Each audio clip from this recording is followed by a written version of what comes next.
Europe में, America में भाई और बहन के बीच जो शुचिता होती है वो संभव नहीं है।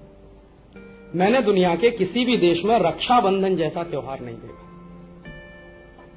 और जब मैं यूरोप में गया तो बहुत बार उन लोगों से बात करता था, और एक बार ऐसी चांस की बात थी कि मैं रक्षाबंधन के दिन पेरिस में था और मेरी बहन के साथ मैंने फोन पे बात की, तो मेरे दोस्त जिसके घर में मैं रहता था उसने मुझसे पूछा कि तुमने इतनी देर अब तुम्हारी बहन से बात की।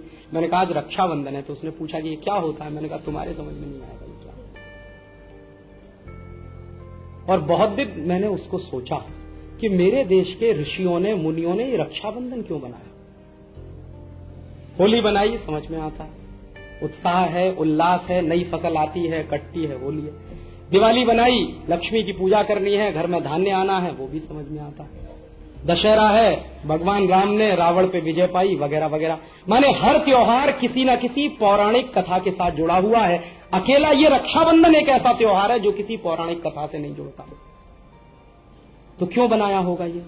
तो बहुत दिन के बाद मेरे समझ में आया कि भाई और बहन के बीच में वो पवित्रता का हमेशा से एहसास बना रहे, इसलिए बहन हर साल राखी बांधे और भाई उस पवित्रता के एहसास को महसूस कर सके।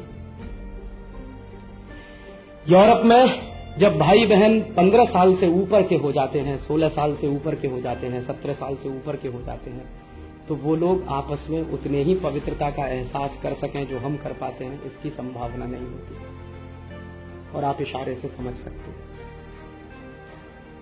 और उनकी संस्कृति और सभ्यता में संभव भी नहीं है कि ये हो सके।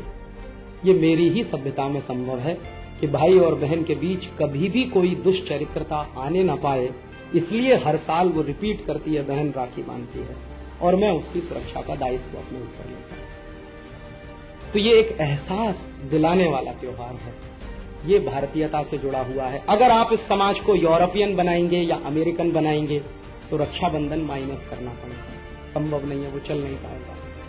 और अगर आप इसको माइनस करेंगे तो फिर ये भी कल्पना कर लीजिए कि भाई और बहन के बीच में पवित्रता की कोई दीवार होगी या नहीं होगी। अगर आप इन रिश्ते नातों को छोड़ देंगे यूरोपियन बनने के चक्कर में, अमेरिकन बनने के चक्कर में, तो कल्पना कर लीजिए फिर मां बेटे के संबंधों के बारे में। क्योंकि यूरोप में तो सिगमंड फ्राइड जैसे लोग हुए हैं जो मां बेटे के संबंध में भी अश्लीलता देख सकते हैं, सेक्स देख सकते हैं। इतने आंख के अंधे हमारे यहां तो नहीं हो सकते। मां के प्रेम में करुणा तो हो सकती है, ममता तो हो सकती है, सेक्स कहां से आया। लेकिन सिगमंड फ्राइड तो वही देखता है। यूरोपियन सभ्यता में तो यही है और वो उनका मूल है। इसलिए वहां क्या होता है, संबंध सिर्फ दो होते हैं, या तो स्त्री होती है या तो पुरुष होता है, या तो औरत होती है या तो पुरुष होता है। बाकी चीजें तो सेकेंडरी होती है और बाकी चीजें तो मजबूरी की होती हैं जिनको निभाना पड़ता है और कुछ समय तक निभाते हैं।